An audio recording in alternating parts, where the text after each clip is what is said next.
नमस्कार दोस्तों और स्वागत है आपका अपने ही YouTube चैनल पर। जैसा कि आप सभी को पता है कि इनकम टैक्स डिपार्टमेंट द्वारा ईयर 2020 में ओल्ड टैक्स रिजीम और न्यू टैक्स रिजीम दो रिजीम्स का प्रावधान कर दिया गया था। अब बहुत से करदाताओं में इस बात का कंफ्यूजन रहता है कि वो कौन सी टैक्स रिजीम का चयन करे। तो आज की इस वीडियो में मैं आप लोगों के साथ इस बात पर चर्चा करने वाला हूँ कि अगर आपकी इनकम 7.5 लाख रुपए होती है या फिर 10 लाख रुपए होती है या फिर 12.5 लाख रुपए या फिर 15 लाख रुपए या फिर 20 लाख रुपए अगर आपकी इनकम होती है और आपकी कुछ छोटे मोटे इन्वेस्टमेंट होते हैं, लाइक एटीसी में आपने 1.5 लाख रुपए के इन्वेस्टमेंट कर दिए, एचआरए या सेक्शन 10 में कुछ एग्जम्पशन लेकर के या फिर होम लोन का इंटरेस्ट, ये सब मिला के लमसम आपके जो डिडक्शन है वो 2 लाख से लेकर के 5 लाख के बीच में रहते हैं और आपकी इनकम जो है 7.5 लाख रुपए से लेकर के 20 लाख रुपए के बीच में रहती है। तो उस कंडीशन में आपको न्यू टैक्स रिजीम या ओल्ड टैक्स रिजीम दोनों में से कौन सी रिजीम्स का यहाँ पर सिलेक्शन करना चाहिए कि आपको इनकम टैक्स देना ही ना पड़े या फिर देना पड़े तो बहुत ही कम इनकम टैक्स देना पड़े। मतलब कि एक तरफ आपकी ग्रॉस इनकम और डिडक्शन होंगे, वही दूसरी तरफ आपको ये चयन करना होगा कि न्यू या ओल्ड टैक्स रिजीम में से किसी एक रिजीम का, ताकि आपको टैक्स बहुत ही कम पे करना पड़े। तो दोस्तों आज के इस वीडियो में आपको पूरा आइडिया मिल जाएगा कि आपको किस टैक्स रिजीम का चयन करना चाहिए। तो चलिए दोस्तों वीडियो को शुरू करते हैं। उससे पहले अगर आप मेरे इस चैनल पर नए हो तो चैनल को सब्सक्राइब जरूर कर दीजिएगा और वीडियो को एक प्यार भरा लाइक दे दीजिए ताकि मेरे को ऐसे और वीडियो बनाने के लिए मोटिवेशन मिलता रहे। और हाँ दोस्तों, अगर आप अपना ITR या इनकम टैक्स रिटर्न एक टैक्स एक्सपर्ट और CA के माध्यम से भरवाना चाहते हैं तो जो स्क्रीन पर नंबर दिए गए हैं उन नंबरों पर आप संपर्क कर सकते हैं। फर्स्ट एग्जाम्पल हम यहाँ पर लेते हैं कि अगर आपकी जो एनुअल इनकम है वो 7.5 लाख रुपए है, आपने किसी भी प्रकार का कोई भी एग्जाम्पशन नहीं लिया है, न तो ओल्ड टैक्स रिजीम में लिया है और न ही न्यू टैक्स रिजीम में लिया है, सिर्फ आपको स्टैंडर्ड डिडक्शन 50,000 रुपए की ही छूट मिलती है। तो उस केस में ओल्ड टैक्स रिजीम के अंतर्गत 2.5 लाख तक तो आपका टैक्स जीरो हो गया, 2.5 से 5 12,500 रुपए और 5 लाख से लेकर के 7 लाख यानी 2 लाख पर 20% के हिसाब से 40,000 रुपए, इन दोनों की टोटल 52,500 यानी 12,500 और 40,000। यानी कि अगर आप ओल्ड टैक्स रिजीम का चयन करते और आपकी इन्वेस्टमेंट या मान के चलते हैं कि कुछ भी नहीं है तो उस केस में ओल्ड टैक्स रिजीम में आपको 52,500 रुपए का टैक्स देना पड़ेगा। अगर यही इनकम आपकी जो है न्यू टैक्स रिजीम के अंतर्गत होती है तो 7.5 में से 50,000 रुपए का स्टैंडर्ड डिडक्शन चला गया तो आपकी इनकम रिमेनिंग रह गई 7 लाख रुपए। अब 3 लाख तक जीरो टैक्स है, 3 से 6 लाख रुपए तक 5% है और 6 लाख से 7 लाख तक आपके 10% है, तो 15 और 10 25,000 रुपए की आपको सेक्शन 87A के अंतर्गत रिबेट मिल जाएगी। यानी कि अगर आपकी एनुअल इनकम 7.5 लाख रुपए है और आप न्यू टैक्स रिजीम का चयन करते हो तो उस केस में आपकी टैक्स लायबिलिटी नील हो जाती है। अब हम यहाँ पर सेकंड उदाहरण ले लेते हैं कि अगर आपकी एनुअल इनकम 7.5 लाख रुपए है और आपने जो है सेक्शन 80C में 1.5 लाख रुपए के इन्वेस्टमेंट किए हैं और 80CCD1B के अंतर्गत 50,000 यानी कि 2 लाख रुपए के आपकी इन्वेस्टमेंट है और 50,000 का स्टैंडर्ड डिडक्शन यानी 2.5 लाख रुपए। तो उस केस में न तो आपकी ओल्ड टैक्स रिजीम में टैक्स लगेगा और ना ही न्यू टैक्स रिजीम के अंतर्गत आपको किसी भी प्रकार का टैक्स देना पड़ेगा। नेक्स्ट हम एग्जांपल लेते हैं कि अगर आपकी एनुअल इनकम 10 लाख रुपए है और आपने किसी भी प्रकार का कोई भी इन्वेस्टमेंट नहीं किया है, ओनली आपको 50,000 रुपीज का स्टैंडर्ड डिडक्शन अलाउ है, तो उस केस में ओल्ड टैक्स रिजीम के अंतर्गत आपके 2.5 लाख रुपए तक तो नील टैक्स हो गया, 2.5 लाख से लेकर के 5 लाख तक आपके 12,500 रुपए, 5 लाख से लेकर के 10 लाख रुपए तक की इनकम यानी कि 4,50,000 पे 20% के हिसाब से 90,000 रुपए, तो 12,500 और 90,000 टोटल 1,02,500। अगर आपकी 10 लाख एनुअल इनकम है और ओनली 50,000 का स्टैंडर्ड डिडक्शन आपके पास छूट के लिए अवेलेबल है तो उस केस में 1,02,500 आपके ओल्ड टैक्स रिजीम में टैक्स बनेगा। कोई न्यू टैक्स रिजीम की बात करें तो आपके ओनली 52,500 यानी लगभग आधा टैक्स ही बनेगा अगर आप न्यू टैक्स रिजीम का चयन करते हो और आपके पास प्रॉपर टैक्स प्लानिंग या टैक्स सेविंग नहीं की हुई है तो उस केस में। नेक्स्ट हम बात करें कि अगर आपकी एनुअल इनकम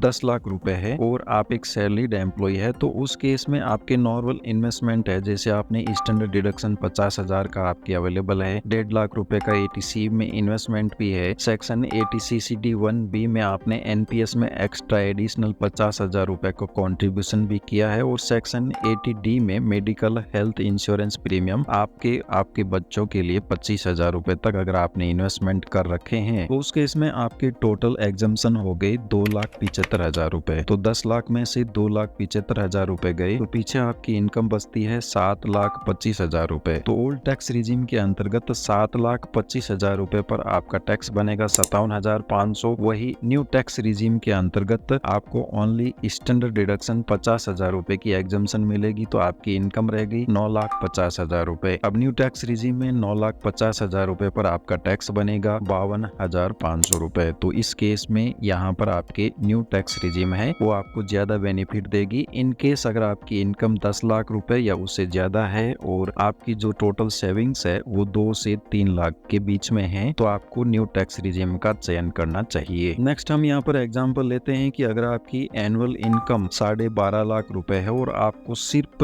और सिर्फ 50,000 रुपए का स्टैंडर्ड डिडक्शन का ही अलाउ होता है डिडक्शन, तो उस केस में आपकी जो नेट टैक्सेबल इनकम हो जाती है ओल्ड टैक्स रिजीम में 12 लाख रुपए और न्यू टैक्स रिजीम में भी 12 लाख रुपए, क्योंकि 12.5 में से 50,000 रुपए का स्टैंडर्ड डिडक्शन लेस हो गया तो उस केस में आपकी टैक्सेबल जो इनकम बचती है वो 12 लाख। अब हम यहाँ पर मान के चलते हैं कि आपकी इन्वेस्टमेंट्स है वो 0 है, तो उस केस में आपकी ओल्ड टैक्स रिजीम में टैक्स बनेगा 1,72,500। वही न्यू टैक्स रिजीम में आपके टैक्स बनेगा 90,000 रुपए। नेक्स्ट एग्जांपल लेते हैं कि अगर आपकी एनुअल इनकम 12,50,000 रुपए है प्लस आपकी इन्वेस्टमेंट है छोटे मोटे, जैसे मान लीजिए आपकी स्टैंडर्ड डिडक्शन 50,000 रुपए का वो तो आपको मिलना ही मिलना है, प्लस एटीसी में आपकी इन्वेस्टमेंट है 1.5 लाख रुपए की और आपका होम लोन इंटरेस्ट या किसी अदर प्रकार का इन्वेस्टमेंट मिला के 50,000 रुपए की और आपकी छूट है। उस केस में 12.5 लाख में से 2.5 लाख रुपए की इन्वेस्टमेंट है ओल्ड टैक्स रिजीम में, तो आपकी जो नेट टैक्सेबल इनकम बचती है ओल्ड टैक्स रिजीम के अंतर्गत 10 लाख रुपए। अब 10 लाख रुपए पर आपका टैक्स लायबिलिटी बनेगा 1,12,500। वही न्यू टैक्स रिजीम में ओनली आपको स्टैंडर्ड डिडक्शन 50,000 रुपए का अलाउ होगा, तो उस केस में 12.5 लाख में से स्टैंडर्ड डिडक्शन 50,000 रुपए लेस करने पर न्यू टैक्स रिजीम में आपकी जो टैक्सेबल इनकम बनेगी वो बनेगी 12 लाख रुपए। अब न्यू टैक्स रिजीम में 12 लाख रुपए की इनकम पर आपका जो टैक्स बनेगा वो बनेगा 90,000 रुपए। तो अगर आपकी इनकम 12.5 लाख रुपए है और आपकी जो इन्वेस्टमेंट है